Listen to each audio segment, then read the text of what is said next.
சிறுகடிக்க ஆசை சரியில்ல. டுடே பீஸல்ல என்னோட பிஸ்னஸ நான் டெவலப்மெண்ட் பண்ணணும். அதனால ஒரு ₹2,00,000 பணம் குடு அப்படின்ற மாரி வந்து சொல்றாங்க. சாதாரண பவுடர் பூசறதுக்கு ₹2,00,000 செலவு பண்ணணுமா? பேசாம நீ நம்ம ஷோரூம்லயே வேலை பார்த்துட்டுரு அப்படின்ற மாரி வந்து சொல்லிர்றாங்க.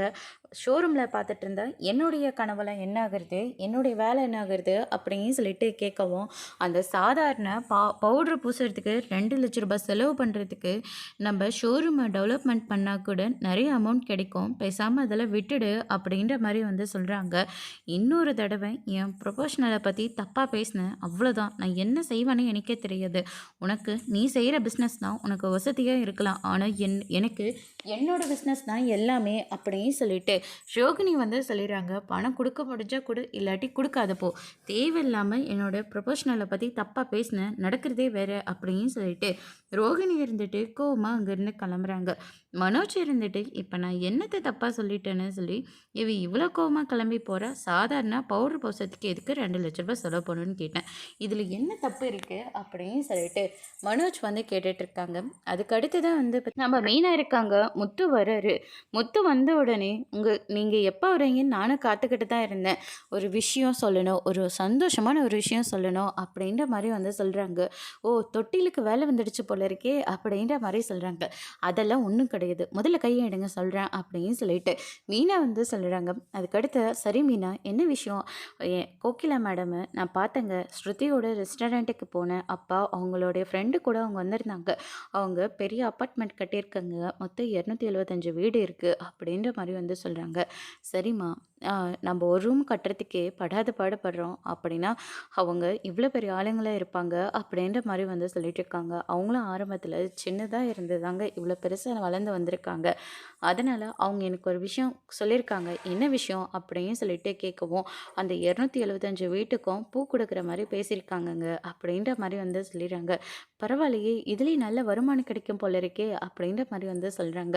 மொத்தம் இருந்துட்டு சரி மீனா, உனக்காக இவ்வளோ பெரிய வாய்ப்பு கொடுத்துருக்காங்கல்ல, இப்போ நானும் ஒரு ஐடியா சொல்கிறேன். பேசாமல் நாமளும் மறுபடியும் இன்னொரு கார் வாங்கி அந்த அப்பார்ட்மெண்ட்டுக்கு வெளியே விட்டால் யாராவது சவாரிக்காக கூப்பிடுவாங்கல்ல, ஒரு டிரைவரை போட்டு விட்டுருவோமே அப்படின்ற மாதிரி வந்து சொல்லிடுறாங்க.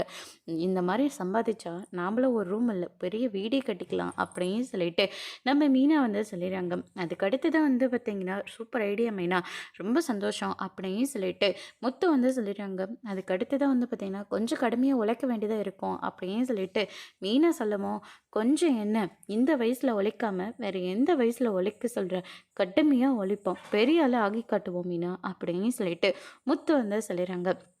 ஓ சரி மீனா, எனக்கு ஒரு சவாரி வந்திருக்கு, நான் கிளம்புறேன் அப்படின்னு சொல்லிட்டு முத்து வந்து அங்கேருந்து கிளம்பி போயிடுறாங்க. அதுக்கு அடுத்து தான் நம்ம ரோகிணி வராங்க. சீக்கிரமாக எப்படியாவது ஸ்ருதியோட அம்மா கிட்ட அந்த ₹2,00,000 பணத்தை நம்ம கொடுத்துடணும், இல்லாட்டி மாணவர் இதெல்லாம் போயிட்டுருக்கு, ஆண்டி கிட்ட சொன்னால் பெரிய பிரச்சனை ஆகிடும் அப்படின்னு சொல்லிட்டு ரொம்பவே குழப்பத்தில் இருக்காங்க. அதுக்கு அடுத்து தான் வந்து பார்த்திங்கன்னா மீனா இருந்துட்டு ரோகிணி இங்கே கொஞ்சம் வாங்கலை அப்படின்னு சொல்லிட்டு கூப்பிடுறாங்க. என்ன விஷயம் அப்படின்னு சொல்லிட்டு கேட்கவும், ஒரு விசிட்டிங் கார்டு எடுத்து கொடுக்குறாங்க. இவங்க கோகிலா மேடமோட ஃப்ரெண்டு.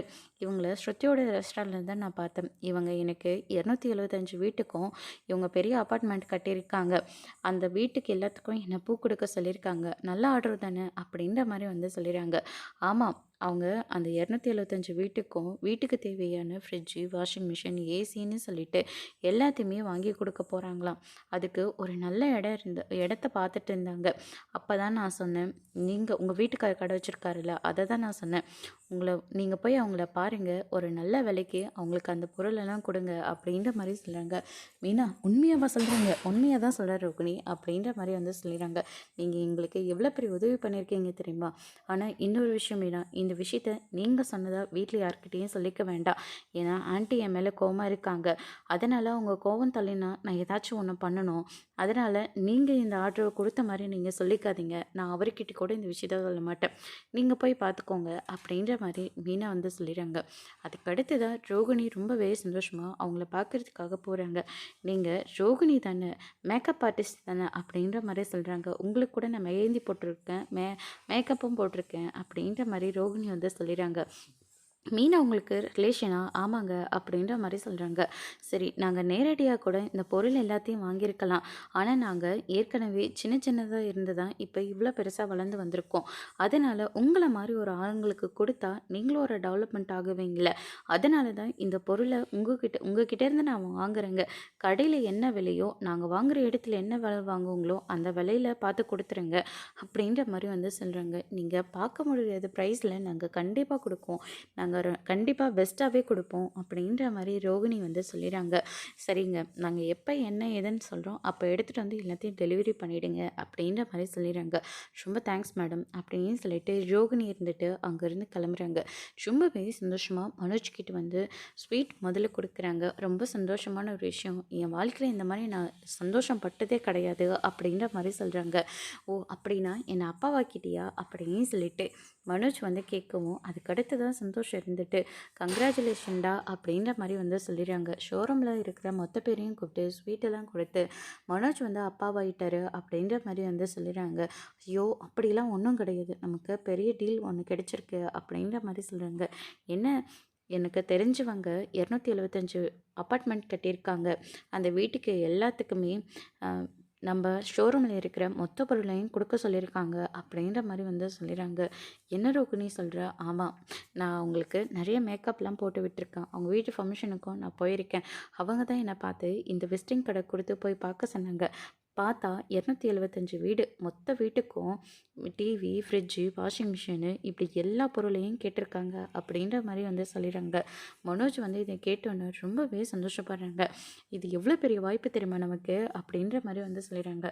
4-5 மாதத்தில் கிடைக்க வேண்டியது எல்லாத்தையும் ஒரே செகண்டில் கிடைக்க வச்சுட்டே ரோகிணி அப்படின்னு சொல்லிட்டு ரொம்பவே சந்தோஷப்படுறாங்க. முதல்ல இந்த விஷயத்த வீட்ல போயிட்டு எல்லார்கிட்டயும் சொல்லணும் அப்படின்ற மாரி சொல்லிறாங்க. அன்னைக்கு அம்மா அந்த மீனாவ ஒசத்தியும் உன்னை எவ்வளோ குறைச்சும் பேசினாங்க. இன்னைக்கு உன்னோட முயற்சியால இவ்வளோ பெரிய டீலர கொண்டு வந்திருக்க. உன்னை பத்தி பெருமையா அம்மா கிட்ட சொல்லணும்ல. நம்ம இப்படியே போய் சொல்லக்கூடாது. புடவ, ஸ்வீட்டு இது எல்லாத்தையும் வாங்கிட்டு போலாம் அப்படின்னு சொல்லிட்டு, அது எல்லாமே வாங்கிட்டு போறாங்க. அம்மா ஒரு நிமிஷம் நில்லுங்க அப்படின்ற மாரி சொல்றாங்க. என்னடா கையில பேக்கோட வந்திருக்க அப்படின்னு சொல்லிட்டு கேட்கவும், ஷாப்பிங் போயிட்டு வந்தோம். என் பையனோட காசை கரைக்கிறதே வேலையாக வச்சுருக்கல. இந்த வாட்டி வாங்கினது ரோகிணிக்கு இல்லை, உங்களுக்கு தான். எனக்கா? என்னடா விஷயம்? முதல்ல நீங்கள் இங்கே வந்து நில்லுங்க. எல்லாருமே ஸ்வீட் எடுத்துக்கோங்கன்னு சொல்லிட்டு ஸ்வீட்டெல்லாம் கொடுக்குறாங்க. அதுக்கு அடுத்ததாக விஜயா அண்ணாமலையோட காலில் விழுந்து ரோகிணி வந்து ஒரு பெரிய ஆர்டரை எங்களுக்கு எடுத்துகிட்டு வந்திருக்கா. ஒரு ரோகிணிக்கு தெரிஞ்சவங்க ஒரு பெரிய அப்பார்ட்மெண்ட் கட்டியிருக்காங்க. மொத்தம் 275 வீடு. அந்த வீட்டுக்கு எல்லாத்துக்குமே டிவி, ஃப்ரிட்ஜு, வாஷிங் மிஷினு இப்படி எல்லாமே கேட்டிருக்காங்க அப்படின்ற மாதிரி வந்து சொல்லிடுறாங்க. ஓ! அப்படியா? கிட்டத்தட்ட 40 லட்சம் ரூபாய் கிடைக்கும் அப்படின்ற மாதிரி வந்து சொல்கிறாங்க. இதை கேட்டோன்னே விஜயம் வந்து பயங்கரமாக ஷாக் ஆகுறாங்க. மொத்தம் இருந்துட்டு, அப்பா அம்மாவை வாயை மூட சொல்லுங்க, அது உள்ளே போயிட்டு போகுது அப்படின்ற மாதிரி சொல்லிடுறாங்க. டேய், நீ கொஞ்ச நேரம் வாயை மூடிட்டு சும்மாடுற. மனோஜ், என்னடா சொல்கிற? உண்மையாவாடா? உண்மையதாம்மா. எங்களுக்கு எவ்வளோ பெரிய வாய்ப்பு தெரியுமா அப்படின்ற மாதிரி வந்து சொல்லிடுறாங்க. எனக்கு தெரியும்டா, நீ எவ்வளோ இன்னும் நீ பெரிய ஆளாக தாண்டா ஆக போகிற. உன்னோட பேச்சாலையும் உன்னோடைய திறமையாலையும் நீ கண்டிப்பாக முன்னாடி வந்து நிற்படா அப்படின்ற மாதிரி வந்து சொல்லிடுறாங்க. அம்மா, அது வந்து இந்த டீலரை பார்த்து பேசி முடிச்சது நான் கிடையாது, ரோகிணி தாம்மா அப்படின்ற மாதிரி சொல்லிடுறாங்க. ஆமாம் ஆண்டி, அவங்க எனக்கு தெரிஞ்சவங்க, ரெகுலர் கிளைண்ட் வேறு, அதனால் அவங்க தான் எனக்கு இவ்வளோ பெரிய வாய்ப்பை கொடுத்தாங்க அப்படின்னு சொல்லிட்டு ரோகிணி வந்து சொல்லிடுறாங்க. இது எல்லாத்தையும் ஸ்ருதி வந்து கேட்ட உடனே, மீனா, என்ன மீனா உங்களுக்கு கொடுத்த வாய்ப்பை ஆனால் அவங்க தான் செஞ்ச மாதிரி எல்லா பேரையும் அவங்க தலைமையில் போட்டுக்கிட்டாங்க அப்படின்ற மாதிரி சொல்லிடுறாங்க. கொஞ்ச நேரம் அமைதி இருங்க ஸ்ருதி அப்படின்னு சொல்லிட்டு மீனா இருந்துட்டு ஸ்ருதி அமைதியாக இருக்க சொல்கிறாங்க. ரோகிணி இருந்துட்டு, என்னை கூப்பிட்டு அவங்க இந்த வாய்ப்பை எங்களுக்கு கொடுத்துருக்காங்க, நாங்கள் இன்னும் கொஞ்ச நாளில் பெரிய ஆளாக ஆகி காட்டுவோம் அப்படின்ற மாதிரி வந்து சொல்லிடுறாங்க. இதை கேட்டோன்னு விஜயம் வந்து பயங்கரமாக ஷாக் ஆகுறாங்க. அதோட இன்னைக்கான எபிசோட் முடிச்சிருக்காங்க. இனி சிறுகடிக்க ஆசையில் அடுத்தடுத்து என்னெல்லாம் நடக்க போகுதுன்றதை வெயிட் பண்ணி பார்க்கலாம். தேங்க்யூ.